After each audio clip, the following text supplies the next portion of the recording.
स्वागत आप सभी का। आप देख रहे हैं आपका शो कहानी कुर्सी की। मैं सौरभ शर्मा रोज की तरीके से आपके साथ। मेहमान हमारे प्रोफेसर संगीत रागी, समीर चौगांवकर साहब, राशिद खिदवई जी, राहुल महाजन साहब, और आप देख रहे हैं उनका एनालिसिस। व्यूअर्स, अब तो दिन ही गिनती के बच्चे हैं, 4 जून को तो सब खुलासा हो जाएगा किसकी सरकार। लेकिन आपको एक इंटरेस्टिंग बात बताता हूँ। खबर ये आ रही है कि बीजेपी ने यानी एनडीए ने तैयारी कर ली अभी से शपथ ग्रहण की, और इस बार शपथ ग्रहण राष्ट्रपति भवन में नहीं होगा, ऐसी खबरें हैं। राष्ट्रपति भवन में शपथ ग्रहण नहीं होगा जहां हर बार होता है। इस बार शपथ ग्रहण कर्तव्य पथ के ऊपर किया जाएगा।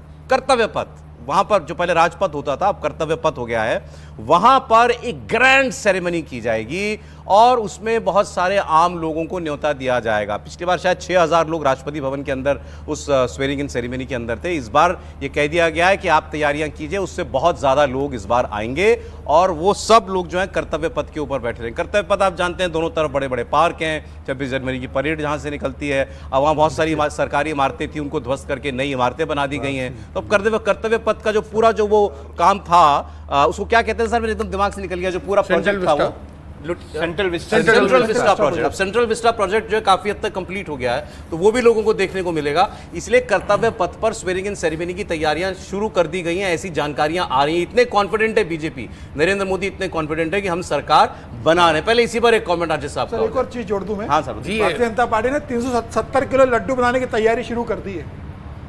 लड्डू तो सर एक रात में बन जाएंगे। 370 का लड्डू का तय हो गया है, ऑर्डर दे दिया गया है कि 370 किलो लड्डू पहले बनवाना जो है वो थोड़ा सा 70 के हिसाब से तय किया। एक मिनट, एक बार इनका कमेंट आ जाए सर, बोलिए। शपथ ग्रहण तक की तैयारी हो रही है जी, वो तो बिल्कुल स्वागत योग्य है। जिसको बहुमत मिलेगा उसको जश्न मनाने का पूरा हक बनता है। देखिए, जो लड्डू की बात करी हमारे मित्र समीर जी ने, वो लड्डू जो है ना कभी कभी थोड़ा पहले से ऑर्डर देना थोड़ा सा अशुभ हो जाता है। इसके कई उदाहरण हैं। पिछले चुनाव में जहाँ मध्य प्रदेश और छत्तीसगढ़ और राजस्थान में कांग्रेस को बड़ी उम्मीदें थी, बंगाली स्वीट हाउस में हमारे मित्र हैं, वहाँ पर बहुत ऑर्डर दे दिए गए थे 400-500 किलो के, और उसके बाद अगले दिन वो लड्डू आ भी गए। फिर लड्डू को आनंद फानंद 24 अकबर रोड से वापस भेजा गया। खपाते कैसे हैं लड्डुओं को? नहीं, अब वो तो आप उससे बंगाली स्वीट हाउस वाले से पूछिए। तो लेकिन और कई बार तो इसीलिए मेरा तो सुझाव ये होगा, जो भी लड्डू बना रहा है या वो कि पहले से एडवांस ले लें। नहीं, देखिए खबरें कैसे निकलती हैं। जैसे कभी जो पत्रकार लोग खबरें निकालते हैं, थोड़ा सा आपको मैं एक सीक्रेट बता देता हूँ।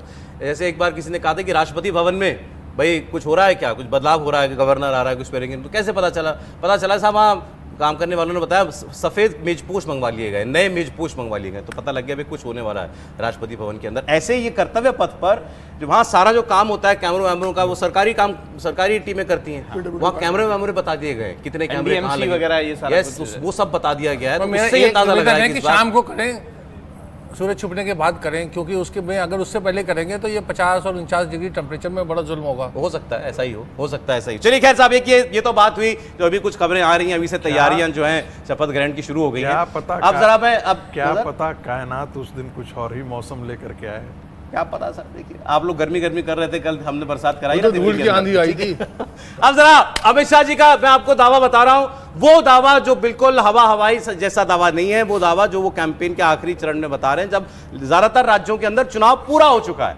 अब उन्होंने ये बताया कि हमें नुकसान कहां से हो सकता है। फायदा तो उन्होंने बताया यूपी में 70+, हमने डिस्कस किया यूपी।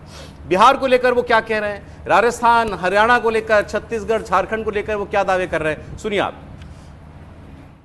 सर, ओवरऑल पिक्चर के लिहाज से समझे तो सबसे पहले बिहार और महाराष्ट्र में, क्योंकि यहाँ गठबंधन की सरकार है आप लोगों की, वहाँ लोकसभा के हिसाब से कैसी स्थिति देख रहे हैं? देखिए, कमोबेश हमारी जो स्थिति है उसको हम बरकरार रखेंगे।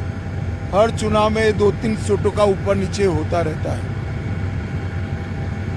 बिहार में हम सैचुरेशन पर थे, महाराष्ट्र में भी सैचुरेशन, तो यही स्थिति लगभग बनी रही। महाराष्ट्र में इश्यूज इस बार क्या रहे थे, क्योंकि बहुत कुछ दावे किए जा रहे थे दोनों तरफ से ही? ये तो हर चुनाव में किए जाते हैं, मगर देश की जनता इंक्लूडिंग महाराष्ट्र एंड बिहार नरेंद्र मोदी को प्रधानमंत्री बनाने के लिए वोट दे रही। मैं नहीं मानता किसी भी साथी दल को इसके कारण नुकसान होने वाला है, बहुत बड़ा फायदा होगा। अब देखिए, बिहार और महाराष्ट्र, अमित शाह जी ने खुद कहा कि हम यहाँ सैचुरेशन पर थे, लगभग 100%, लगभग 90+%। बिहार में 40 में 39 सीटें, महाराष्ट्र के अंदर 48 में से 42 सीटें एनडीए के पास थी। 41। वो ये कह रहे हैं कि बिहार और महाराष्ट्र इंटैक्ट रहेगा हमारा। मतलब हम यहाँ टूटेंगे नहीं। उससे पहले उन्होंने कैविएट डाल दिया कि 1-2 सीटें आप मान के चलिए कहीं भी ऊपर नीचे हो सकती हैं। तो पहले महाराष्ट्र की बात कर लेता हूँ आपसे। महाराष्ट्र वो कह रहे हैं मतलब 42 था एनडीए, तो कमोबेश हम वही रहेंगे, 40 मान लीजिए। बिल्कुल, जैसे उन्होंने कहा कि 1-2 सीटें आगे पीछे हो सकती है, तो मुझे लग रहा है कि पार्टी का ये आकलन जो चल रहा है महाराष्ट्र को लेकर 48 सीटों में से पार्टी मान के चल रही है कि उद्धव ठाकरे 8 सीट वहां जीत रहे हैं, कांग्रेस 1 और राष्ट्रवादी कांग्रेस शरद पवार की जो पार्टी वो 1 सीट जीत रही है। भारतीय जनता पार्टी का आंतरिक आकलन है कि 10 सीटें विपक्ष महाराष्ट्र में लेकर जा रहा है, तो 38 सीटें भारतीय जनता पार्टी का जो गठबंधन है जिसमें एकनाथ शिंदे शामिल है, अजित पवार शामिल है और भारतीय जनता पार्टी शामिल है, वो 38 सीटें महाराष्ट्र में जीत रही है। आपको लग रहा है जो उन्होंने टीवी पर बोला, कैमरे पर बोला, वही बीजेपी का रियल असेसमेंट? बिल्कुल वही रियल असेसमेंट है। 1-2 सीटों का उन्होंने बोल दिया आगे पीछे हो सकती है। पिछली बार 41 थी, इस बार 38 सीटें आ रही है, तो 1-2 सीटों का नुकसान भारतीय जनता पार्टी मानकर चल रही है, वो भी भारतीय जनता पार्टी को नहीं होगा। जो सीटों का नुकसान होने जा रहा है महाराष्ट्र वो जिसके एकनाथ बारे में शिंदे को अजित होगा। पवार ने कहा था ब्रह्मा जी आ जाए, वो नहीं बता सकते किसको जीत मिल रही है, किसको हार मिल रही है। अब लेकिन अमित शाह जी का कैलकुलेशन है, अब उनका तो मतलब अगर वो बोल रहे हैं सार्वजनिक रूप से और कह रहे हैं कि 1-2 सीटों का नुकसान होगा, पार्टी का भी ये आकलन है, पार्टी अपना आकलन तो करवाती है। अजित पवार तो खैर इतनी राजनीतिक समझ रखते नहीं है कि वो अमित शाह जी जैसे समझ रखते हो।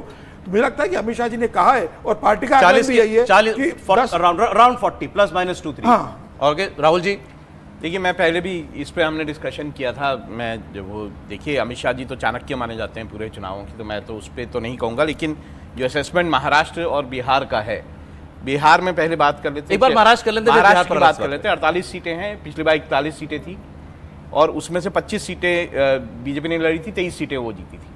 मुझे लगता है बीजेपी को नुकसान नहीं होगा। तो 23 तो आप मान रहे हैं बीजेपी? 23 सीटें मैं मान रहा हूँ, लेकिन दूसरी साइड एकनाथ शिंदे और जो अजीत पवार हैं उनको बेहद नुकसान होगा। और मुझे लगता है 15 सीटें 16 सीटें लगभग ऐसी फिगर जो है वो विपक्ष के पास आएगी। 30+ समथिंग आप मानते हैं एनडीए को? अच्छा देखिए, नंबर्स तो हम लोग रोज बात करते हैं, लेकिन ये वो राज्यों के बारे में अपना कैलकुलेशन दे रहे हैं, यूपी, बिहार, महाराष्ट्र, आगे आप कर्नाटक की भी मैं आपसे बात करूंगा, बंगाल की भी। इन्हीं राज्यों को तो माना जा रहा है ना कि यही स्विंग स्टेट्स हैं, यही डिसाइड करेंगे। स्विंग स्टेट्स बड़े साफ साफ हैं। महाराष्ट्र है, बिहार है, कर्नाटक है, हरियाणा है, ये स्विंग जैसे स्टेट है। ओके, इसमें मतलब इधर उधर, जैसे पश्चिम बंगाल जो है वो पॉजिटिव आता हूं मैं। अब जब महाराष्ट्र को वो कह रहे हैं कि हम इंटैक्ट रहने वाले हैं +-2। जी सौरभ, हमारे आकलन में महाराष्ट्र में सबसे बड़ा झटका लगेगा एनडीए को, और वहाँ के ऊपर तकरीबन बराबरी पे मामला खत्म होगा। 48 सीटें हैं, 24 सीटें जो हैं वो जो उद्धव ठाकरे शिवसेना और जो शरद पवार की पार्टी है और कांग्रेस, इन तीनों को करीब 24 या उससे ज़्यादा भी सीटें मिल सकती हैं और तकरीबन 24 सीटें जो हैं इंडिया गठबंधन बड़ा भी बन सकता है हमारे इंडिया से, बहुत बड़ा। और वहीं पर एक बड़ा मुझे लगता है कि जो सारा आकलन है 300 पार या 300 से नीचे, उसका बुनियाद जो है, बेसिस जो है वो महाराष्ट्र है। नहीं, लेकिन क्यों? मतलब जैसे हम लोग यहाँ जो चर्चा होती थी कि उद्धव ठाकरे तो बढ़िया लड़े, लेकिन कांग्रेस और शरद पवार कंट्रीब्यूट नहीं कर रहे उसमें। देखिए, आप चुनाव का जब हम आकलन करते हैं बहुत सारी चीज़ें होती है। देखिए, हम इमोशन की बात करते हैं, जो पार्टियां जो 2 टूटी हैं वहाँ, क्या वहाँ पर 2/3 1/3 का एक तरीके का वोटर में स्प्लिट हुआ है? मतलब 2/3 अगर भावना के आधार के ऊपर जो है, सेंटिमेंट की उसकी हम बात करते हैं, क्या वो उद्धव ठाकरे और शरद पवार पे जा रहा है? अगर हम वैसे देखेंगे तो रिजल्ट अलग होगा। दलितों में जो बेचैनी है, पिछली बार जो प्रकाश अम्बेडकर ने 7% वोट मिला था, उनके और MIM का अलायंस था और उसमें 8 सीटों पर नुकसान किया था। प्रकाश अम्बेडकर ने इंडिया गठबंधन ज्वाइन नहीं किया ना, नहीं किया, लेकिन अब की उनका जो, फिर वही बात है, अब की उनका केवल 1% वोट उनका हो रहा है, तो 7% वोट से वो 1% पे आ गए। अब ये 6% वोट किधर गया है? क्या ये इंडिया अलायंस में आया? वहीं जो संविधान को लेकर के जो छेड़छाड़ की बात कर रही है, एक नैरेटिव जो बनाए महाराष्ट्र में, मुझे लगता है उसका बड़ा प्रभाव है। एकनाथ शिंदे सीएम है, एनडीए की सरकार है, इसका क्या कोई पॉजिटिव इफेक्ट मिलेगा बीजेपी को या नहीं? आपसे ही पूछ रहा हूँ। देखिए, जब मैं कह रहा हूँ कि वहाँ बड़े पैमाने में बॉम्बे में मतलब मुंबई में भी और तमाम जो पश्चिमी वेस्टर्न महाराष्ट्र है और ये जो पूरा का पूरा विदर्भ का इलाका है, यहाँ बहुत फर्क पड़ रहा है, मराठवाड़ा, विदर्भ, तमाम। अच्छा। तो 24 सीटों की जब मैं बात कर रहा हूँ कि वो गठबंधन को मिलेगा, तो इसका मतलब वो एकनाथ शिंदे की बिल्कुल, मतलब जैसे कहते हैं, पैरों तले जमीन खिसक जाएगी। मतलब वो कह रहे हैं महाराष्ट्र से ही होगा सबसे बड़ा डेंट एनडीए को। अमित शाह कह रहे हैं हम इंटैक्ट रहेंगे। देखिए, महाराष्ट्र में जैसे हम लोग आकलन करते हैं कि बिहार के अंदर कमजोर कड़ी कौन है, तो न रामविलास पासवान की पार्टी कमजोर कड़ी है, न कुशवाहा की कमजोर कड़ी है। कहा जाता है कि जेडीयू कमजोर कड़ी है वहाँ पर बिहार के अंदर। वैसे ही आप देखेंगे कि महाराष्ट्र के कोएलिशन में कांग्रेस पार्टी और शरद पवार दोनों कमजोर कड़ी हैं। मैं 2 कारणों से बताऊँ। शरद पवार की छवि एक ईमानदार राजनीतिज्ञ की बिल्कुल ही नहीं रहे। एक दबंग, एक नेटवर्कर, एक आप एक कर सकते हैं एग्रीकल्चर माफिया, उस रूप में उनकी छवि है बड़ा ये में। लेकिन कोई कहते हैं ना कि बड़प्पन में कोई उनका बहुत बड़ा हो, तो उस प्रकार की छवि नहीं रही है और तोड़ फोड़ की राजनीति के लिए ही जाने जाते रहे हैं। इस बार उनको सवा शेर मिल गया है।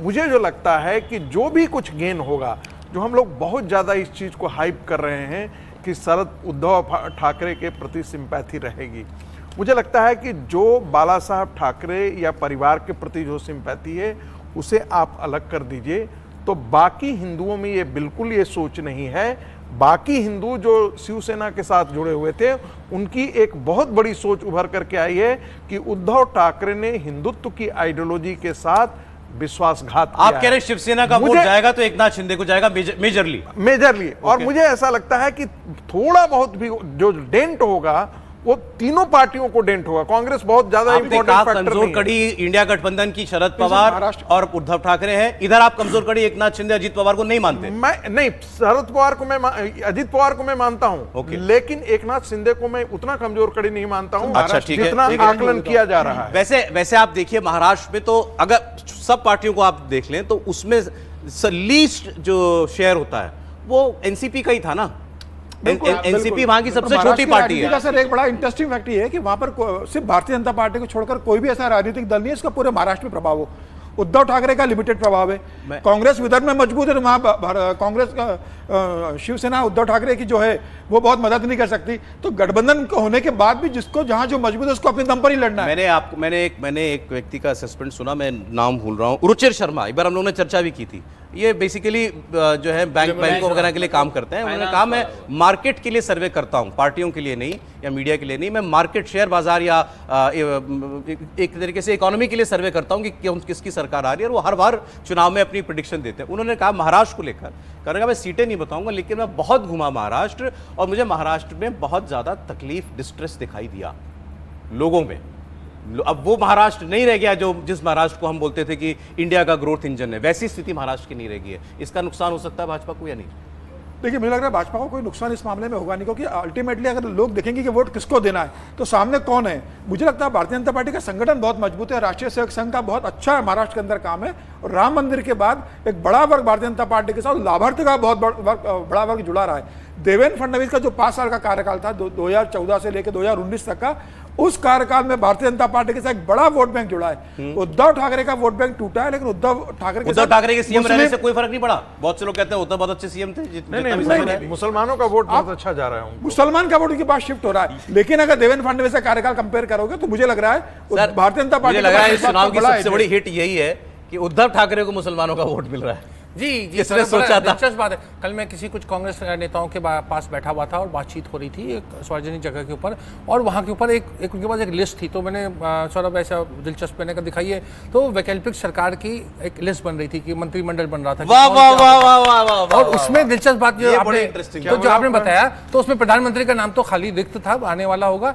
गृह मंत्री के नाम के ऊपर 2 नाम थे और उसमें 2 नाम में एक उद्धव ठाकरे का नाम था। अरे सर, ये बात आपने मुझे शो शुरू होने से पहले क्यों नहीं बताई? कांग्रेस पार्टी या विपक्ष की सरकार कैसी होगी ये खाका लेकर आए हैं आज राशिद खिदवई साहब। बताइए। अरे एक मिनट ब्रेक का समय हो गया है? एक मिनट, एक साल चल रहा है जिसमें उद्धव ठाकरे को ब्रेक का समय हो गया, मुझे बताइए। और पशुपालन मंत्रालय दिया गया है। अरे साहब ब्रेक ले रहा हूं मैं, लेकिन ये राशिद साहब ने तो आज ऐसी बात कह दी है, मजा ही आ गया इससे। अब व्यूअर्स कहीं मत जाइएगा, रिमोट रखिए साइड में, सब बैठ जाइए टीवी के सामने। राशिद साहब आपको बताएंगे कांग्रेस पार्टी की तैयारी क्या है, कौन प्रधानमंत्री बनेगा, कौन गृह मंत्री बनेगा, कौन कृषि मंत्री बनेगा, कौन फाइनेंस मिनिस्टर बनेगा, सब ये सर पूरी लिस्ट देखी ना आपने आंख से? किसी का आंखें गुनाहगार होती हैं। कमाल है। तो आप इसकी बात करेंगे ब्रेक के बाद, जबरदस्त, मतलब इतना कॉन्फिडेंस है कि हम सरकार बनाएंगे। लौट रहे ब्रेक के बाद, कौन है इंडिया गठबंधन का प्रधानमंत्री, कौन बनेगा, बात इसकी ब्रेक के बाद।